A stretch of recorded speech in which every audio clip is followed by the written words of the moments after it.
प्रणाम मित्रों, सभी को प्रभु की तरफ से, मेरे गुरु की तरफ से आशीर्वाद प्राप्त हो। प्रणाम। आज जो मैं बात आपसे अभी कहने जा रहा हूँ, जरा विचार से उसको देखिएगा। उसे विचारशीलता की परम आवश्यकता है, क्योंकि आज मैं आपसे जो बात करूंगा वो आपके विचारों को तोड़ देगी, विचारों को मरोड़ देगी, विचारों को तोड़ मरोड़ के छिन्न भिन्न कर देगी। मैं अपनी बात प्रारंभ करने से पहले आपसे कहना चाहता हूं, एक प्रश्न करना चाहता हूं, और थोड़ी ही देर में उसका उत्तर भी दे दूंगा। आप चाहे तो मेरा प्रश्न सुनने के बाद इसको पॉज कर दीजिएगा और विचार करिएगा कि जो मैंने प्रश्न किया है उसका क्या उत्तर होगा। उत्तर तो आपको मैं दे ही दूंगा। मेरा प्रश्न है कि जब से मानव जीवन प्रारंभ हुआ,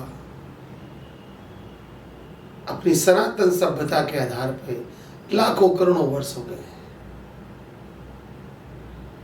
विज्ञान भी मानता है कि कई बार आई से जाई, युग बदले, युगांतर हो गए, युगांतर बदले, जीवन चलता रहा। जब से सृष्टि बनी तब से लेकर आज तक इस ब्रह्मांड में ऐसी कौन सी नारी हुई, ऐसी कौन सी औरत हुई, ऐसी कौन सी स्त्री हुई जो सुंदरतम थी, सुशील थी, जिसका मन निर्मल था, जिसके समान कोई प्रेमिका नहीं थी, जिसके समान कोई मां न थी, जिसके समान कोई योद्धा न था। मैं अपने प्रश्न को पुनः एक बार आपसे दोहराता हूं। एक ऐसी स्त्री, एक ऐसी नारी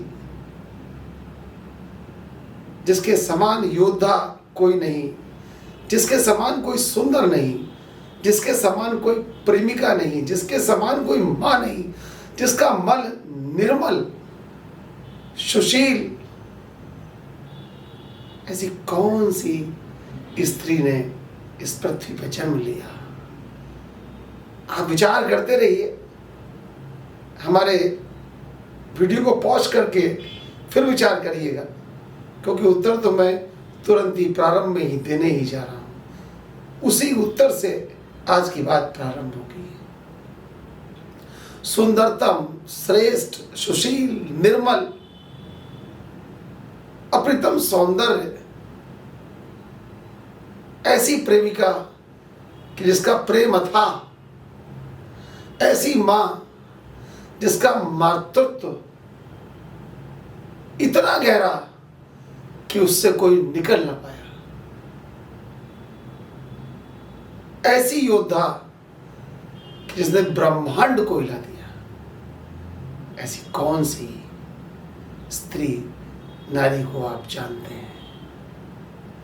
अब मैं उत्तर देने जा रहा हूं। ऐसी नारी इस ब्रह्मांड में मात्र एक ही हुई है, उसका नाम कैकेयी,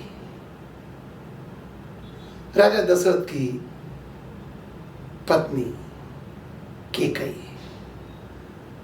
राम, भरत, शत्रुघ्न, लक्ष्मण, इनकी मां कैकेयी। ये जो मेरा उत्तर है ये आपको हिला रहा होगा, आपके चिंतन को की जड़ों को इसने कपा दिया होगा, क्योंकि आपने कभी जीवन में विचार नहीं किया। मैं कोई भी बात वेदों के बाहर नहीं करूंगा, कोई भी बात मैं रामचरितमानस के बाहर नहीं करूंगा, कोई भी बात मैं वाल्मीकि रामायण के बात नहीं करूंगा। मैं रामायण, रामचरितमानस, कुछ दक्षिण की रामायण, खंडव रामायण, राधे श्याम रामायण, इन रामायण के आधार पे ही सारी बात आपसे करूंगा। बस आप विचारशील होके सुनिएगा, पूरी डिटरमिन ना होइए कि नहीं ऐसा मैंने नहीं पढ़ा। हो सकता है बहुत सारी चीजें आपने ना पढ़ी, और मैं जो कह रहा हूं मेरा ज्ञान बड़ा अल्प है। मैं पुनः कहता हूं ये सब मेरे गुरु की कृपा है, कुछ प्रभु की कृपा है, जिसकी वजह से मैं आपको कुछ कह पा रहा हूं। सर्वश्रेष्ठ सुंदरी मैंने बोला सुशील, मैंने बोला निर्मल, मैंने बोला अतुलनीय प्रेमिका, ऐसी मां दुर्लभतम, ऐसा योद्धा दुर्लभ। कैसे कैसे कह दिया ऐसे? आप जरा विचार करें और सोचें। राजा दशरथ, जिनकी 3 पटरानियां और 350 रानियां थी, परंतु राजा दशरथ हमेशा कैकेयी के कक्ष में ही निवास करते थे, कैकेयी के महल में ही रहते थे। ऐसा विवरण रामचरितमानस में भी है और वाल्मीकि रामायण में भी है। इतनी सुंदर ना होती तो कैसे रहते? प्रेमिका ना होती, राजा दशरथ को उसने प्रेम पाश में बांध न लिया होता तो कैसे रहते? तो इसमें तो कोई संशय ही नहीं है। तो सारे लोग मानते हैं क्या कैकेयी अद्वितीय सुंदरी थी, लावण्य प्रेम रूप का वो सम्मिश्रण थी। राजा दशरथ उसको छोड़ नहीं पा रहे थे। अब प्रश्न हुआ कि वो निर्मल कैसे थी? यदि निर्मल न होती तो भगवान राम की मां नहीं बन सकती थी, उस ब्रह्म की मां नहीं बन सकती है। वो जो ब्रह्म कहते हैं कि निर्मल मन जन सोई मोहि पावा, मुझे केवल वही पा सकता है जिसका मन निर्मल है। निर्मल मन जन सोई मोहि पावा, और मोहि कपट छल चित्र न भावा। मुझे कोई कपट और छल चित्र पता नहीं है, मुझे निर्मल मन ही पा सकता है। और कैकेयी ने राम को पाया नहीं, गोद में खिलाया, गोद में रखा, साथ खेली, साथ सोई, साथ बैठी। तो इसमें संशय का विषय ही नहीं कि वो निर्मल मन ही होंगी। होना पड़ेगा। अगर ब्रह्म की मां बने हैं जितने काल के लिए, उतने काल के लिए, उतने क्षण के लिए, तो आपको निर्मल मन होगा ही। भगवान राम कहते हैं कि मेरे सामने जो जीव आएगा वो निर्मल हो जाएगा, उसको निर्मल होना ही पड़ेगा। ऐसा स्वभाव है राम का, ब्रह्म का। गंगा जल में डुबकी लगाएंगे तो गंगामय हो जाएंगे, इसको कोई रोक नहीं सकता।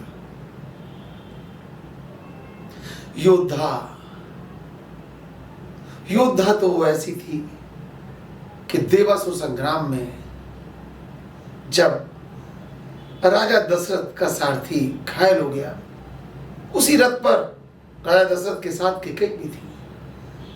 कैकेयी ने सारथी का स्थान लिया। एक हाथ में घोड़ों की रस्सियां, एक हाथ में तलवार, और राजा दशरथ का उसने जो साथ दिया, और उस साथ में राजा दशरथ का रथ का पहिया टूट गया।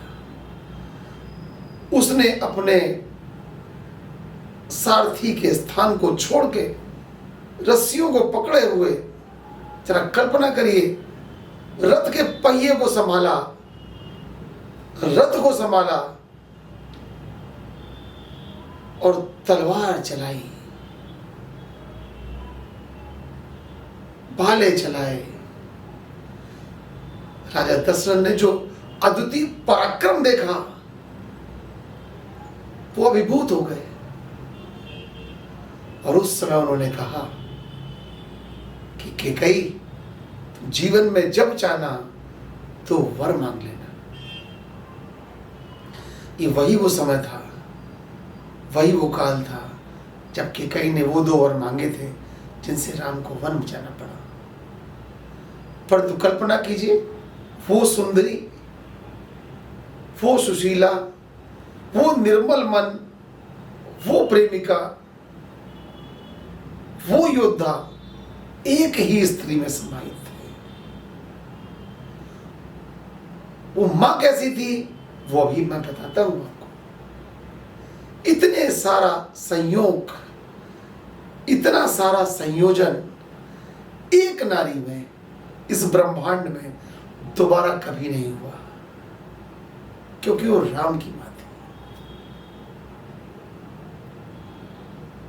आप जरा विचार करें, सोचें, राम को वन भेजने की क्षमता क्या थी किसी में? कोई राम को वन भेज सकता है? क्या शिव भेज सकते हैं? क्या ब्रह्मा भेज सकते हैं? विष्णु भेज सकते हैं? इंद्र भेज सकते हैं? है किसी में सामर्थ्य?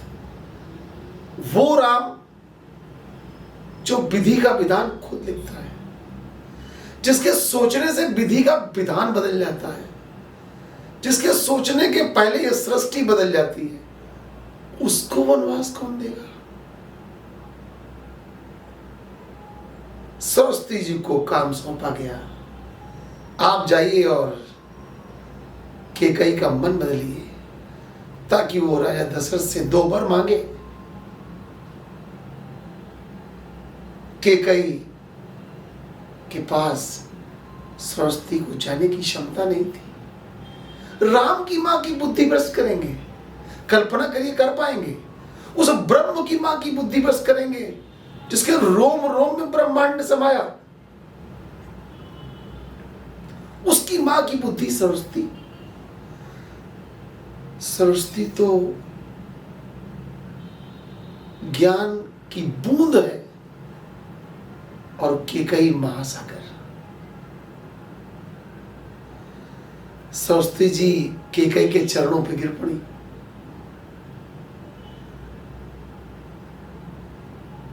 उन्होंने बुद्धि भ्रष्ट करने का विचार त्याग दिया, कर ही नहीं पाती, परंतु करना तो था, करना था, तो उन्होंने मंथरा की बुद्धि भ्रष्ट की। आप सोचिए, मंथरा की बुद्धि भ्रष्ट करने से क्या लाभ? सीधे कैकेयी की बुद्धि ही भ्रष्ट कर देती। लेकिन ये हो ना सका, ये संभव ना था। कैसे हो सकता था राम की मां की बुद्धि को भ्रष्ट कर दे? जिसके सोचने मात्र से ब्रह्मांड चल रहा है, उसकी मां की बुद्धि भ्रष्ट? असंभव। राम ने मां से प्रार्थना की, राम ने मां से प्रार्थना की। राम का रामत्व, सीता का सीतत्व, रघुकुल का रघुवलत्व, दशरथ का दशरथत्व, सबका जागरण केवल तभी संभव है जब मैं वन जाऊं। और मैं वन जाऊंगा, मुझे कोई वन भेज नहीं सकता। आपको ये विश्वकर्म करना होगा, आपको ये कलंक लेना होगा, क्योंकि ये राम के अतिरिक्त कोई कह नहीं सकता था। उस कैकेयी ने उस कलंक को उस भांति पी लिया जैसे शिव ने काल विष को ग्रहण किया था। लेकिन शिव काल विष ग्रहण करने के बाद नीलकंठ हो गए थे। उन्हें कुछ मिला था, नीलकंठ की उपाधि मिली थी। जग का दुख हर के कुछ मिला था। कैकेयी तो उनसे भी श्रेष्ठ, विश्वकर्म करके सिवाय निंदा के कुछ मिला नहीं। लेकिन राम ने कहा, मां तुम्हें करना है, तुम्हारे अतिरिक्त कोई कर नहीं सकता। अब सोचिए, ऐसी मां, इस ब्रह्मांड की सर्वश्रेष्ठ मां, ऐसी मां जिसने वो कलंक, शिव से भी ज्यादा घातक कलंक अपने माथे पे ले लिया, और उस कलंक को लेके उसने राजा दशरथ से वो 2 वर मांगे। राम जब जंगल गए, राम जब जंगल पहुंचे,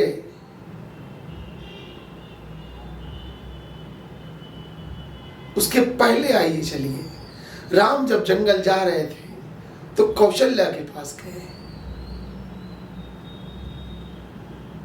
कौशल्या से कहा, कौशल्या रोई कि तुम्हारा राज अभिषेक हो रहा था, तुम मन चल दिए। मन में केकई को उसने दोषी ठहराया कि क्या कर दिया केकई तुमने, लेकिन राम जानते थे केकई ने नहीं किया, इसे राम ने केकई का नाम नहीं लिया। उन्होंने क्या कहा कि पिता दीन मोहि कानन राजू, पिता ने मुझे, पिता को भी दोषी नहीं दिया, कानन राजू, जंगल का राज्य दे दिया है। पिता दीन मोहि कानन राजू, जहां सब भांति मोर बड़ काजू। पिता दीन मोहि कानन राजू, जहां सब भांति मोर बड़ काजू, जहां सब प्रकार से मेरे बड़े कार्य होंगे, क्योंकि राम का रामत्व, सीता के गुणत्व, लक्ष्मण का भ्रातत्व वन जाके ही जागरण होगा, उसका जागरण संभव नहीं है राज्य में। तो पिता अधीन मोहि कानन राजू, जहां सब भांति मोहि बड़ काजू, पिता ने दिया है मुझे, और वन नहीं भेजा है, वन का राजा बनाया है। ये राम की नम्रता देखिए आप। मां का तो नाम ही नहीं लिया, ले नहीं सकते थे नाम, कैसे लेते? खुद ही कहा था कि मां तुझे ही करना होगा, तुम्हें मुझे वन भेजना होगा। जब वन को चले, बहुत ध्यान से सुनिए, जब वन को चले तो मार्ग में उनके मित्र राजा गु के यहां रुके, जमीन पे लेटे हैं माता सीता, राम,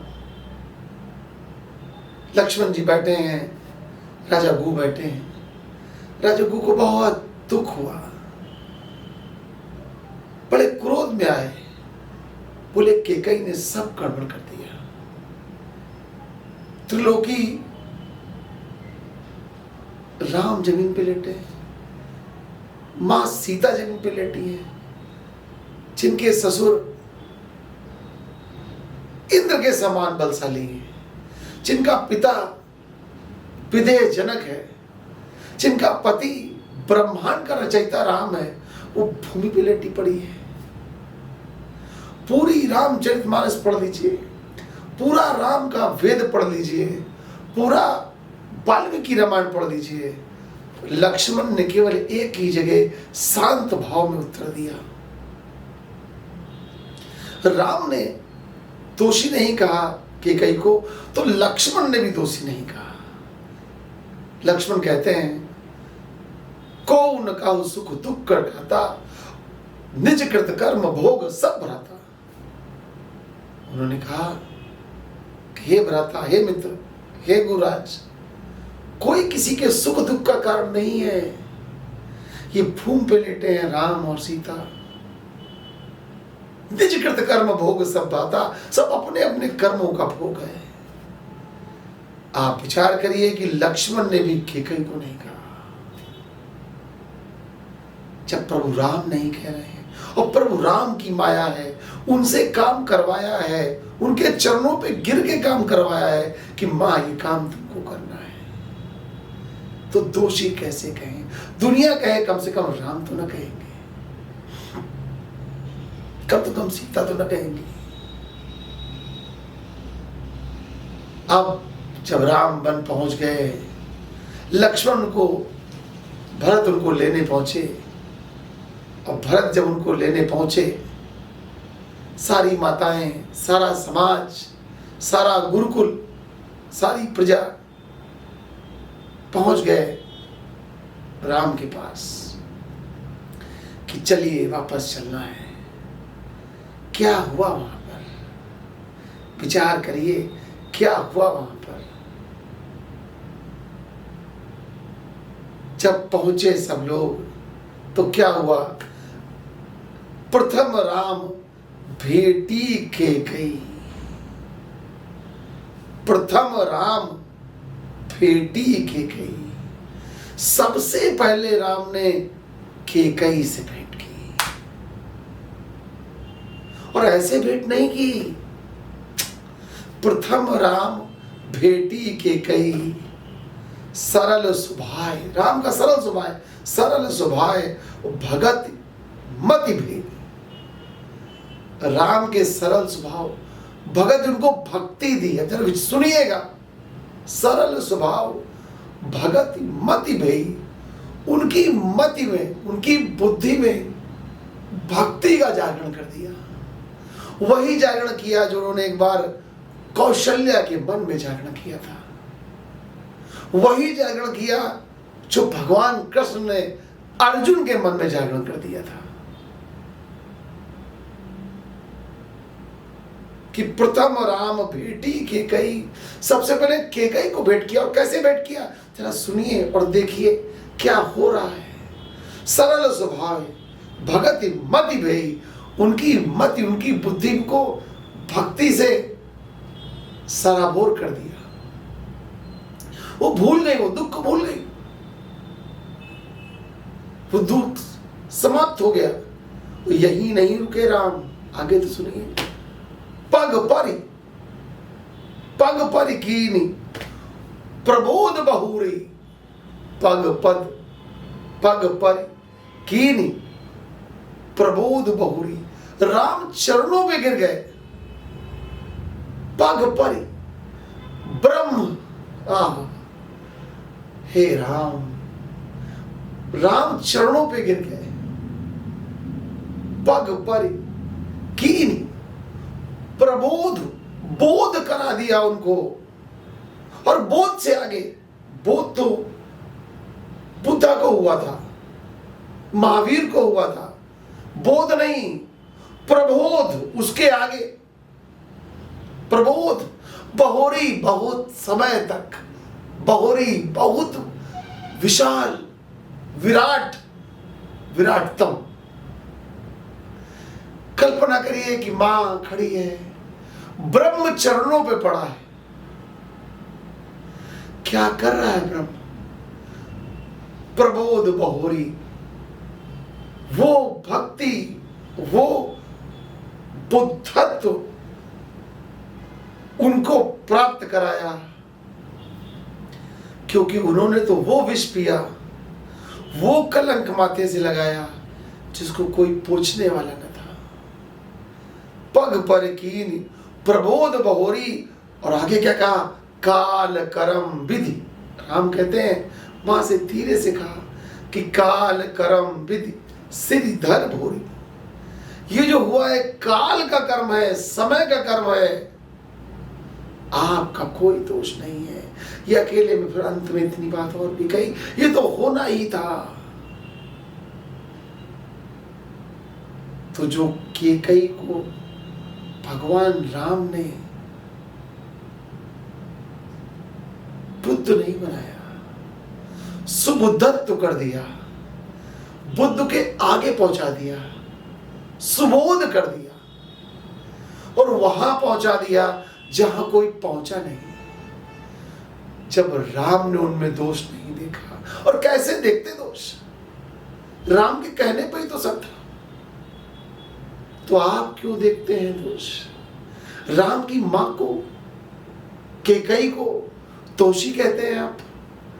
अरे वो कैकई ना होती तो राम ना होते, वो कैकई ना होती तो सीता सीता ना होती, दशरथ दशरथ ना होते, रावण रावण ना होता, ये ब्रह्मांड ना होता। तो कैकई वो सुंदरी, वो निर्मल मन, वो प्रेमिका, वो मां, वो योद्धा क्या नहीं था? ऐसी स्त्री, ऐसी नारी इस ब्रह्मांड में कभी नहीं जन्मी। तो अपने मन से उसके लिए जो ऋणात्मकता है उसको हटाइए। जब प्रभु राम चरणों पे गिर गए, और ऐसे नहीं गिरे, कैसे गिरे? पग पर कीनी, पग पर कीनी सुबोध बहोरी, पैरों पे गिरा है ब्रह्म। और आप कह रहे हैं कैकई खराब है। मुझसे प्रश्न करते हैं कैकई राम की मां कैसे हो गई? अरे कैकई ही राम की मां है, वही राम की मां है। कौशल्या ने तो तप से पाया था, कैकई ने तो विष से पाया है। विष से पाना शिव बना देता है। इसलिए कैकई को प्रणाम करो और उसमें राम के रामत्व को देखो। राम राम।